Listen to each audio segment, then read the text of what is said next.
불의한 세상을 심판하지 아니하시는가? 정직한 사람들 복을 주시고 정직하지 않은 사람들, 정직하지 않은 방법으로 성공한 사람들, 정직하지 않은 정치가들 다 엎어버리고 심판하시지 않는가? 또 수많은 사람들을 고통 가운데 몰아넣고 죽이고 학살하는 저 독재자들을 왜 그냥 보고 계실까? 왜 하나님께서 당장 심판하지 않는가? 우리는 이런 생각들을 해봅니다. 우리가 사는 세상을 잘 보시면은 불의한 자들이 득세하는 것 같고 하나님을 섬기는 자들은 그렇지 못한 것 같은 그런 정상적이지 않은 하나님의 공의와 정의가 실현되지 않는 그런 세상처럼 보여집니다. 예수님의 제자들도 그렇게 생각했습니다. 그래서 예수님께서 이제 예루살렘에 입성하시는 그 타임 때에 이제 드디어 세상이 천지개벽하겠구나. 부도덕하고 불의한 자들은 심판받고 이제 드디어 하나님을 잘 섬기던 자들이 의로운 자들이 높임을 받고 그 사람들이 지도자의 자리에 앉아서 세상을 잘 다스리는 메시아 나라가 오겠구나 그렇게 생각을 했습니다. 11절을 보시면 제자들이 이런 생각했다는 것 알 수가 있죠. 그들이 이 말씀을 듣고 있을 때에 비유를 더하여 말씀하시니 이는 자기가 예루살렘에 가까이 오셨고 그들은 하나님의 나라가 당장에 나타날 줄로 생각함이더라. 전에도 말씀드렸습니다만 유대인들이 가지고 있는 메시아 사상은 정치적 메시아가 아닙니다. 메시아가 오시면 부도덕한 예루살렘 정부를 완전히 뒤엎어버리시고 메시아 정부를 세우셔서 하나님 잘 섬기던 사람들 요직에 앉히시고 그리고는 이 세상을 지배하고 있는 로마 제국과 전쟁을 벌이셔서 로마 제국 다 물리치시고 세상을 통일하여 메시아 왕국 하나님의 나라를 완성하실 것이다. 그런 기대를 가지고 있었습니다. 그래서 지금 주님이 예루살렘 가까이 오시니까 이제 드디어 때가 됐구나. 이제 당장 하나님의 나라가 완성되겠구나. 나타나겠구나. 그런 생각을 했습니다. 그러나 우리 성도님들 하나님의 나라는 그렇게 임하지 않습니다. 하나님 나라는 그렇게 완성되지 않습니다. 그래서 오늘 문화 비유를 하셔서 하나님 나라가 어떻게 임하는가 하는 것을 가르쳐 주셨습니다. 첫째, 하나님의 나라는 귀인이 왕권을 받아오려고 먼 나라로 가는 것과 같다고 말씀을 하셨습니다. 12절에 그 말씀을 하셨죠. 당시는 로마 제국 시대였습니다. 로마 제국 시대에 있는 속국이 있고 그 속국의 왕들이 다 있지 않습니까? 그 왕이 죽었다. 그럼 자동적으로 그 아들에게 왕위가 넘어가는 것이 아니었습니다. 로마 황제의 승인을 받아야 했습니다. 그래서 부왕이 죽고 나면 그 아들이 왕위를 받아오기 위해서 로마까지 가야만 했습니다. 먼 나라를 간단 말이 이 말입니다. 거기서 승인을 받고 그 시간이 언제 걸릴지 몰라요. 그리고 돌아와서 그 왕권을 상속받는 것입니다. 하나님의 나라가 임하는 것이 이와 같다는 것입니다. 예수님께서 부활하시고 승천하셔서 하나님 우편에 가셨습니다. 한마디로 먼 나라 가신 것이죠. 그리고 거기서 왕권을 받아서 다시 오십니다. 그때가 되면 하나님의 나라가 완성되는 것이죠. 그래서 하나님의 나라는 예수님의 초림과 재림으로 이루어집니다.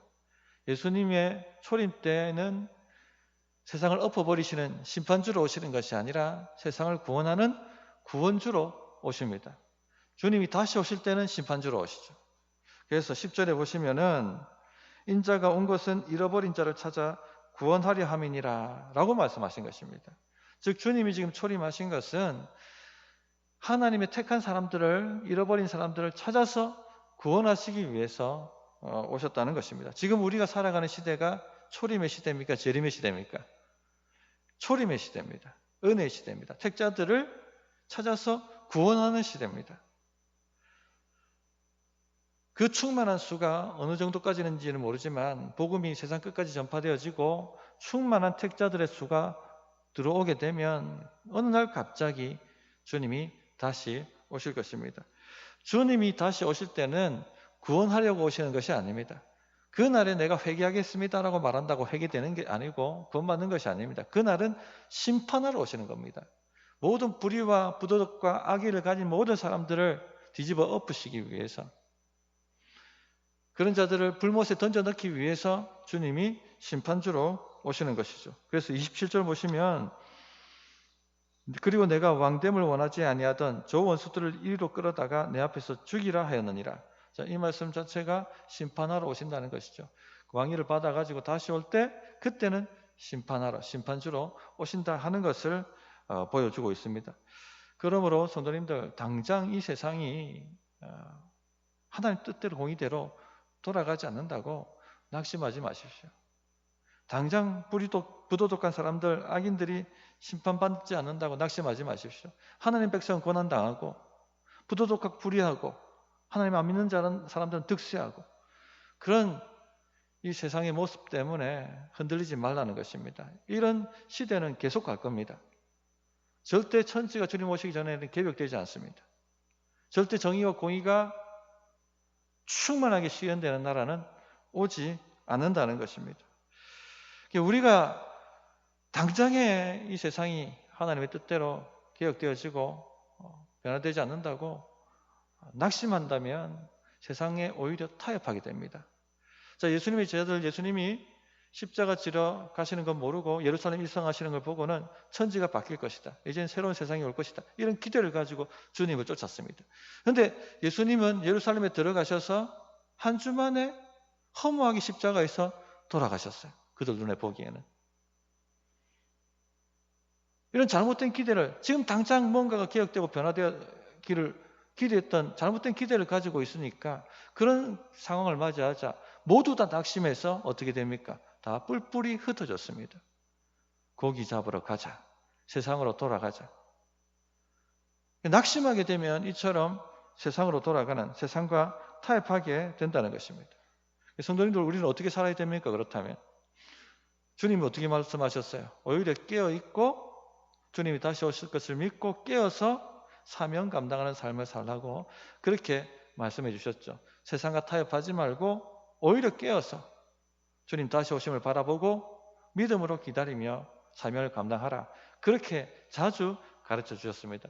우리가 예배 마치고 난 다음에 파송의 노래를 하지 않습니까? 이제 세상으로 보내면서 파송의 노래를 하는데 지금 우리가 부르고 있는 노래가 마라나타 찬양입니다. 마라나, 주여 타 오시옵소서. 아람어죠, 아람어. 이런 믿음을 가지고 우리 성도님들이 이 시대를 바라보시고 그렇게 사셔야 됩니다. 주님의 나라가 어떻게 오는지를 이해하지 못하면 낙심하게 되고 실망하게 된다 하는 거 꼭 기억하시면 좋겠습니다. 두 번째, 하나님의 나라는 주인이 그 종들에게 문화를 맡기는 것과 같다 이렇게 말씀하셨습니다. 12절 13절에 이르시되 어떤 귀인이 왕위를 받아가지고 오려고 먼 나라로 갈 때에 그 종을 불러 은하 10문화를 주며 이르되 내가 돌아올 때까지 장사하라 하니라. 하나님 나라가 꼭 이와 같다는 것이죠. 마태복음 25장에 우리가 너무나도 잘 알고 있는 주일학교 아이들이 달란트 시장하는 달란트 비유가 나옵니다. 그 달란트 비유에는 각자의 능력과 분량에 따라서 5달란트 주기도 하고 2달란트 주기도 하고 1달란트 주죠. 그런데 문화 비유는 모두 다 한 문화를 다 줍니다. 달란트는 오늘로 시세로 치면은 금 1달란트는 6억 정도가 돼요. 문화는 달란트의 60분의 1입니다. 그러므로 한 1,000만 원 정도가 되는 금액입니다. 달란트에 비하면 굉장히 작은 돈이라고 할 수 있겠습니다. 그래서 이 문화 비유에는 모든 사람에게 아주 작은 분량이지만은 한 문화를 다 줬다 하는 이야기를 해주고 있습니다. 달란트 비유와 문화 비유가 같아 보이지만 다른 비유입니다. 다른 의미를 담고 있는 것이죠. 자, 10명의 종을 불러다가 각자 한 문화를 다 줬다. 그리고 장사를 하라고 사명을 줬습니다. 이것은 무엇을 의미하는 것입니까? 우리 성도들에게 하나님께서 사명을 주셨다는 것을 의미하는 것이죠. 그래서 우리는 사명을 감당하기에 부족함이 없는 모든 능력과 한 문화의 능력과 또 한 문화의 기회와 한 문화의 시간과 한 문화의 재능을 다 가지고 있습니다. 하나님께서 이것을 다 주셨다는 것입니다. 기본적으로 모든 성도에게 주어져야 할 문화가 주어져 있다는 것입니다. 달란트는 능력에 따라서 5달란트, 2달란트, 이렇게 줬다는 겁니다. 그 어마어마하게 이렇게 탁월한 능력과 재능을 가지신 분들이 있죠. 그건 달란트 받은 것입니다. 분량에 따라서. 근데 문화는 모든 사람이 기본적으로, 모든 성도라면 기본적으로 사명 감당하기 부족함이 없는 기회와 은사와 재능과 능력과 이런 것들을 주어졌다는 것입니다. 그래서 여기 차이가 있는 겁니다. 달란트 비유와 문화 비유가 이렇게 차이가 있는 것이죠. 그래서 차등적으로 주시는 달란트도 있지만 모든 사람이 기본적으로 사명 감당으로 주어지는 문화도 주어져 있다는 것입니다. 그래서 저는 교육자가 아닌데요, 저는 장로님이 아닌데요, 저는 권사님이 아닌데요, 이렇게 말할 수 없다는 것입니다. 모든 사람은 교회를 세우라고, 사역을 감당하라고, 사명을 감당하라고 한 문화가 다 주어져 있는 것입니다. 오늘 10종에게 10명의 종을 불러서 각각 한 문화를 줬다고 얘기하지 않습니까? 성경에 10이라는 숫자는 특별한 상징적 의미를 갖고 있죠. 모든이란 뜻입니다. 그래서 10명의 종이란 것은 모든 주의 종들에게, 모든 주의 성도들에게 다 주어졌다는 겁니다. 유치부 아이들에게도 이 한 문화가 다 주어져 있습니다.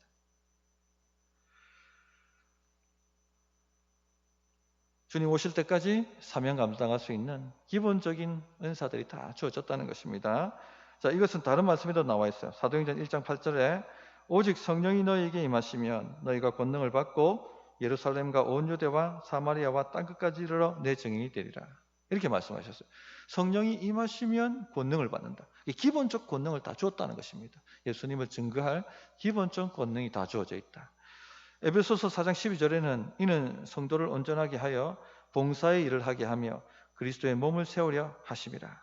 자, 성도가 서로 지체가 되어서 서로를 섬기고 그리스도의 몸, 성도를 온전하게 세울 수 있다. 그런 것 하도록 하나님께서 우리에게 맡기셨다라고 말씀하고 있는 본문입니다. 즉 이것은 우리에게 한 문화가 기본적으로 주어졌다는 걸 전제하고 있는 것이죠.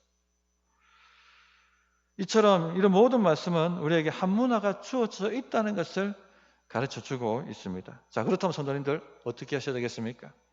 나에게 한 문화가 다 주어져 있다면 장사를 해서 이문을 남기셔야 됩니다. 어떻게 하면 장사를 해서 이문을 남기는 것입니까, 목사님? 이런 질문이 생길 것입니다. 저는 한 문화를 가지고 장사를 해서 이문을 남길 수 있는 가장 효과적인 방법은요, 목장 모임이라고 생각합니다.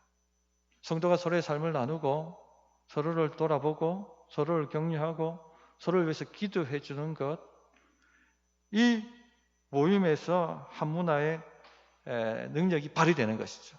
이문을 남기고 장사를 하는 것입니다. 뭐 큰 거 바라는 것 아닙니다. 가창을 바라는 것이 아니에요. 한 문화입니다.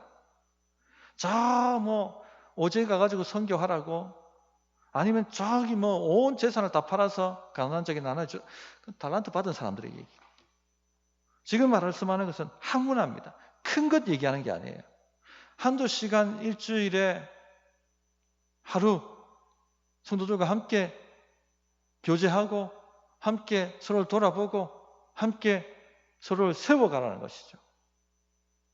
그것이 바로 한 문화를 사용하는 방법입니다. 우리가 서로 함께 하다 보면요, 함께 삶을 나누다 보면 이 사람의 필요가 무엇인지, 내가 어떻게 기도해 줘야 되는지 하는 것이 깨달아지지 않습니까?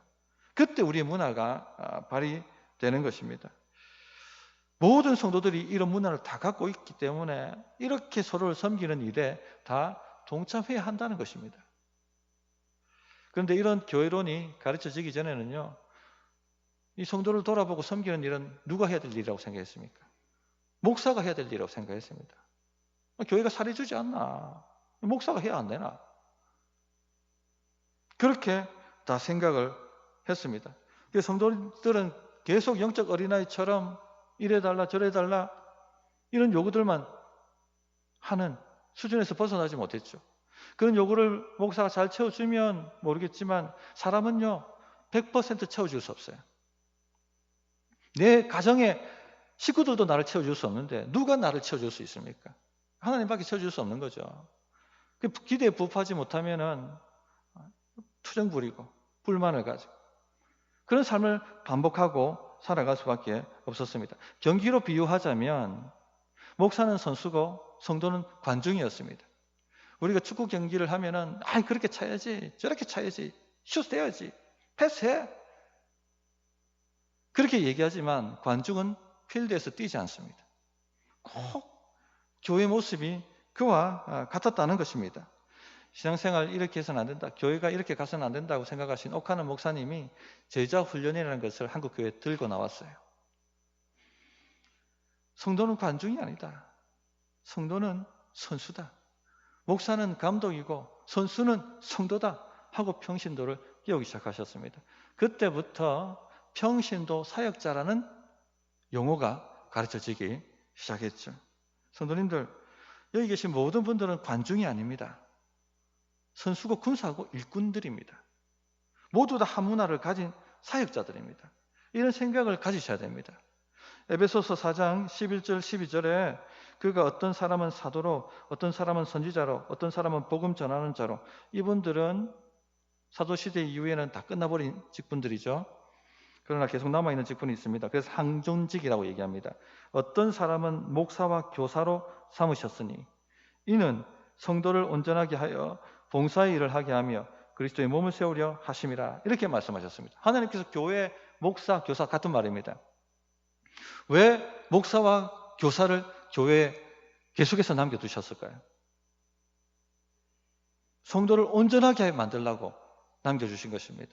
그래서 목사의 주 사역은 뭐냐? 말씀을 가르쳐서 성도님들이 온전하게 준비되도록, 사역을 감당할 수 있을 만큼 온전하게 준비되도록 훈련시키는 것이 목사의 사명이고 목사의 사역입니다. 성도님들이 목사에게 바라야 될 게 뭐냐? 말씀을 제대로 가르쳐 달라는 거 요구하시는 겁니다. 그것이 목사의 임무입니다. 그럼 목사는 그 말씀을 통해서 성도를 잘 양육해서 성도가 못하게 만듭니까? 봉사의 일을 하게 만드는 것이 바로 목사의 일입니다. 성도가 할 일은 봉사의 일입니다. 그 봉사의 일이 무엇입니까? 여기서 말하는 봉사라는 것은 청소봉사 이런 걸 얘기하는 게 아니라 그리스도의 몸을 세우는 목양의 봉사를 의미하는 것입니다. 성도가 서로를 돌아보고 서로를 영적으로 세워가는 그 일을 하게 만들어야 한다라고 성경은 가르쳐주고 있습니다. 이것이 문화를 가지고 이문을 남기는 삶입니다. 이 문화를 가지고 사명을 감당하는 종말론적 삶을 사는 것입니다. 사실 한국 교회가 이 부분이 약하죠. 그래서 목장을 활성화시키려고 노력을 좀 했습니다. 그런데 코로나가 탁 덮쳐가지고 개점 휴업하고 2년 동안 지금 하지를 못했습니다. 제대로. 내년에는 좀 더 이거 해야 되지 않는가? 계속 이렇게 갈 수는 없지 않는가? 그런 생각을 갖고 있고, 그래서 한 달에 한 번이라도 목장 모임을 지게해야겠다, 그런 생각을 하고 있습니다. 우리 성도님들 함께 같이 기도해 주십시오. 우리가 장사를 해야 되잖아요. 문화를 다 받았는데. 그런 기대를 가지고 좀 준비가 되었으면 좋겠습니다. 목장이 살아야 교회가 삽니다. 각자의 모든 성도가 각자의 문화를 가지고 이문을 남기는 일을 해야지 교회가 건강해집니다. 몸이 세워집니다. 그리스도의 몸이. 교회가 건강하면 교회는 자동적으로 성령의 역사가 있기 때문에 그 안에 하나님의 복이 임하고 또 성장하게 되고 생명의 역사가 나타나게 되어 있습니다.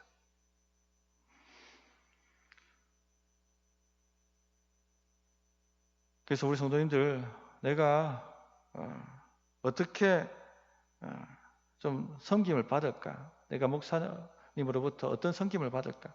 혹은 어떤 성도로부터, 교회로부터 어떤 섬김을 받을까? 이런 어린아이 같은 수준에서 벗어나셔서 어떻게 하면 내가 성도를 섬길까? 어떻게 하면 내가 교회를 섬길까? 하는 높은 수준으로 나가야 합니다. 이왕 신앙생활을 하는 거 이문을 남기는 신앙생활을 해야 되지 않겠습니까? 이왕 나에게 주어진 시간들, 나에게 주어진 은사들, 이 문화를 가지고 이문을 남기는 그런 신앙생활, 그런 높은 수준으로 나가야 하지 않겠습니까? 그래서 각오를 딱 하십시오. 이건 사고방식이 바뀌어야 되는 겁니다. 생각이 바뀌어야 되는 겁니다. 내가 한 문화 가진 사람이구나. 나는 사역자구나. 그런 마음을 가지고 결단을 해주시면 좋겠습니다.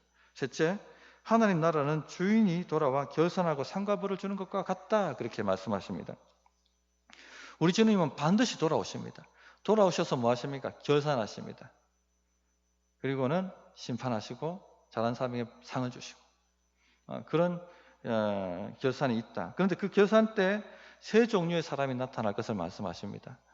충성된 종, 착한 종이 나타나고, 악한 종, 불순종한 종이 나타나고, 셋째는 대적들, 원수들이 나타나게 될 것이다 말씀하고 있죠. 그래서 첫 번째 착한 종이 나타납니다. 15절부터 19절이죠.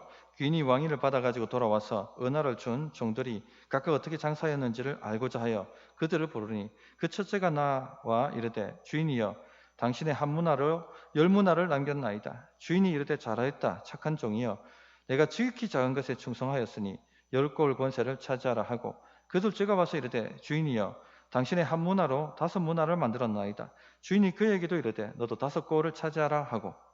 자, 마태복음의 달란트 비유에는 상이 분명하게 나오지 않습니다. 그런데 문화 비유에는 고을의 권세를 주겠다, 고을을 다스리는 권세를 주겠다 하고 상이 구체적으로 나옵니다. 우리가 한 문화에 충성한 것에 비하면 받는 상이 어마어마하게 크다는 것을 보여주고 있죠. 1,000만 원에 내가 헌신했더니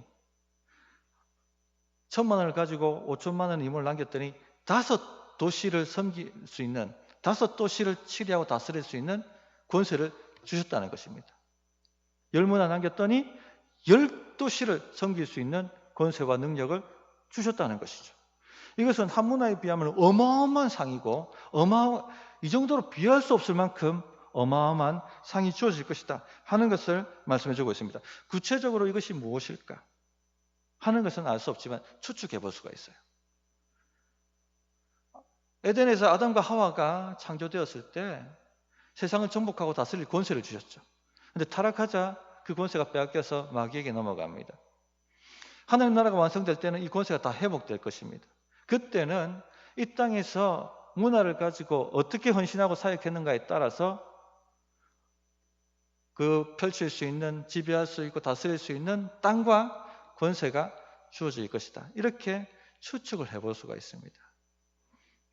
그러므로 성도님들, 우리에게 지금 맡겨진 작은 사명에 충실하십시다.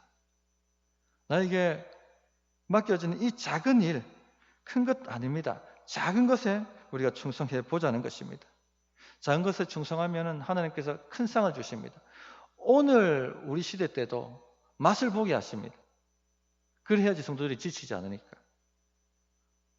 작은 것에 우리가 충성하면 하나님께서 큰 상으로 우리에게 갚아 주시는 것입니다. 요셉을 보면 이해가 쉽죠. 요셉 보디발의 집에 팔렸을 때 원망하고 낙심한 것이 아니라 자기가 할 수 있는 그 종으로서의 최선을 다해서 보디발 가정을 섬기지 않습니까? 그런데 오히려 모함을 당하고 감옥에 떨어집니다. 거기서도 낙심하거나 될 대로 되라 이렇게 살지 않고 하나님이 함께 하신다는 걸 믿고 간수가 시키는 일을 충성되게 감당해냅니다. 작은 것이죠. 작은 문화였습니다. 그런데 결과가 어떻게 되나요? 작은 것에 충성하자 하나님께서 큰 권세를 맡기시죠. 애굽의 총리가 되어서 다스릴 수 있는 권세를 주셨습니다. 다윗 경우도 마찬가지입니다. 다윗도 작은 것에 충성하는 사람이었죠. 아버지의 양떼를 맡아서 그 양떼 지키는 것에 충성했습니다. 사무엘이 와서 기름 붓는데 초청받지도 못했습니다. 아빠가 가서 양떼 지키라고 했으니까. 그런데 그 양떼 작은 것에 충성하자 하나님께서 무엇을 맡깁니까? 이스라엘 나라를 다스릴 권세를 맡기시는 것이죠. 그러므로 성도님들, 우리에게 주어진 작은 것입니다. 작은 것. 큰 것 바라는 것이 아니에요. 저 선교제 가서 죽을똥 살똥 복음 전하고 그렇게 살라고 하는 것이 아니라 작은 것, 성도를 위해서 한두 시간, 내 시간을 내어 볼 수 있는 것, 이런 것을 말씀드리고 싶습니다. 그때 하나님께서 충만한 상을 주신다. 꼭 기억하셨으면 좋겠고, 자, 둘째, 악한 종입니다. 20절, 21절이죠. 또 한 사람이 와서 이럴 때 주인이여 보소서 당신의 한 문화가 여기 있나이다. 내가 수건으로 싸두었나이다. 이는 당신이 엄한 사람인 것을 내가 무서워함이라. 당신은 두지 않은 것을 취하고 심지 않은 것을 거두나이다. 자, 이 불순종한 종은요, 악한 종입니다. 자기의 불순종을 합리화하기 위해서 누구를 비난합니까? 주인을 비난하죠. 엄한 사람이다. 냉정하고 잔인한 폭군과 같은 사람이기 때문에 이 문화 잃어버리게 되면 당신은 반드시 나를 갖다가 괴롭게 할 것이고 죽이려 들 것이다. 그거 두려웠다, 나는. 당신은 두지 않는 것을 취하고 심지 않는 것을 거두는 사람이다. 즉 남의 노력으로 배를 불리려고 하는 사람이다. 절대 그렇지 않습니다. 하나님 잘못 알고 있는 것입니다. 하나님은 작은 것에 순종했을 때 10고를 주셨어요. 이렇게 풍성하신 분인데 이 악한 종은요, 하나님을 그렇게 보지 못하고 있는 것이죠. 하나님을 날강도라고 생각하는 것이죠. 왜 내 시간을 가져가? 왜 내 물질을 가져가? 그렇게 하나님을 날강도라고 생각하고 있는 것입니다. 주님은 이 악한 종을 책망하시고 심판하셨습니다. 22절에 주인이 이르되 악한 종아, 내가 내 말로 너를 심판하노니 너는 내가 두지 않는 것을 취하고 심지 않는 것을 거두는 엄한 사람인 줄로 알았느냐? 그러면 어찌하여 내 돈을 은행에 맡기지 아니하였느냐? 그리하였으면 내가 와서 그 이자와 함께 그 돈을 찾았으리라 하고 곁에 섰는 자들에게 이르되 그 한 문화를 빼앗아 10문화 있는 자에게 주라 하니, 이렇게 말씀하시고 있습니다. 만일 우리 주님께서 원금 잃어버리는 것이 두려워서 우리에게 문화를 맡기셨다면 그냥 안 맡기는 것이 낫죠. 은행에 다른 데 두면 더 이자를 붙을 수 있는데. 그런데 이 종은요, 하나님 그럴 거라고 생각하고는 수건에 싸서 대충 싸가지고 문화를 갖다 탁 던져둔 겁니다. 이것은 무엇을 비유하는 것입니까? 사명에 별 관심 없다는 겁니다. 내가 주의 일을 한다고 쌀이 나오냐 떡이 나오냐, 이 아까운 시간 깨가지고 헌신한다고 내 사업의 문이 열리냐, 별 생각하지 않았다는 것이죠. 대충 수건에 싸서 던져준 것입니다. 자, 그리고는 못합니까? 자기 이익을 위해서, 자기 유익을 위해서 사는 삶으로 달려갑니다. 혹시 우리 성도님들 가운데도 이런 생각을 가지고 살고 계신 분은 없습니까? 주의 일 해봤자, 헌신해봤자 내게 무슨 유익이 있느냐? 내 시간만 낭비하지. 내한테 밥이 나오냐 쌀이 나오냐, 이런 생각을 하고 있지는 않습니까? 신앙이 어릴 때는 이런 생각할 수 있어요.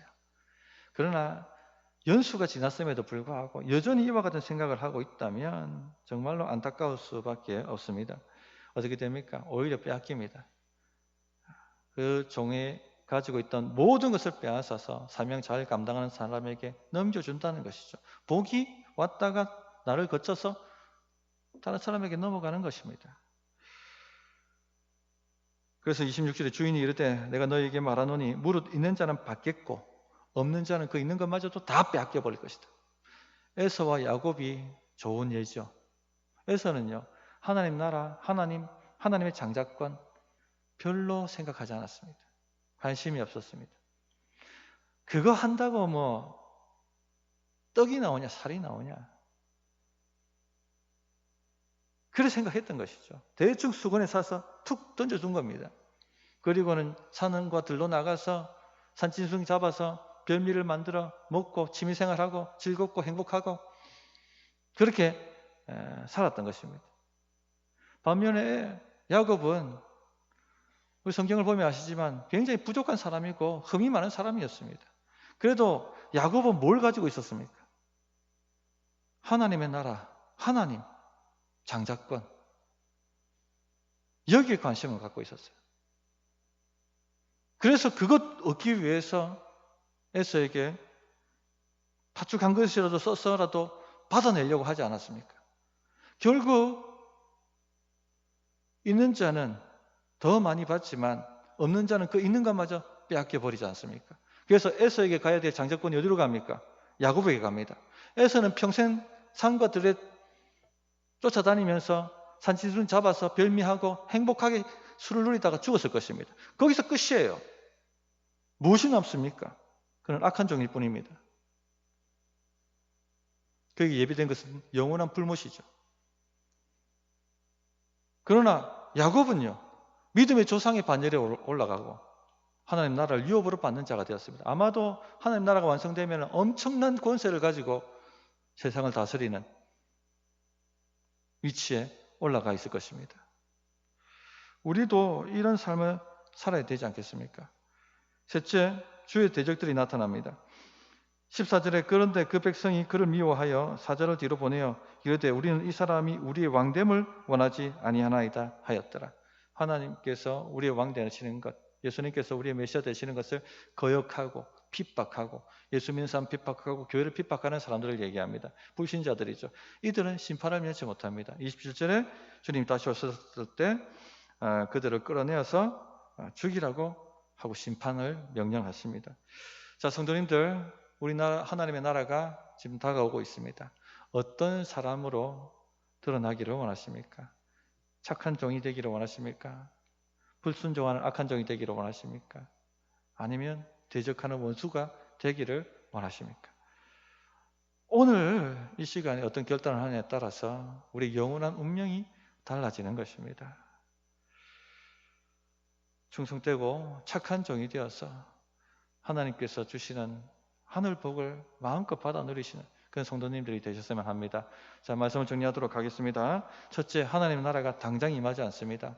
그러므로 늘 깨어서 주의 나라가 임하기를 바라봐야 되겠습니다. 둘째, 우리 모두 각자 한 문화를 다 갖고 있습니다. 우리 모두 사역자이고 사명자들입니다. 섬김을 받을 생각하지 마시고 어떻게 섬길까를 생각하십시오. 셋째, 잘한 종에게는 상을 주시고 악한 종, 대적하는 원수들에게는 심판하신다 하는 것을 기억하셔서 주님께 충성을 다하는 착한 종들이 다 되시기를 주의 이름으로 축원합니다. 어떻게 응답해야 될지 1분간 기도하도록 하겠습니다.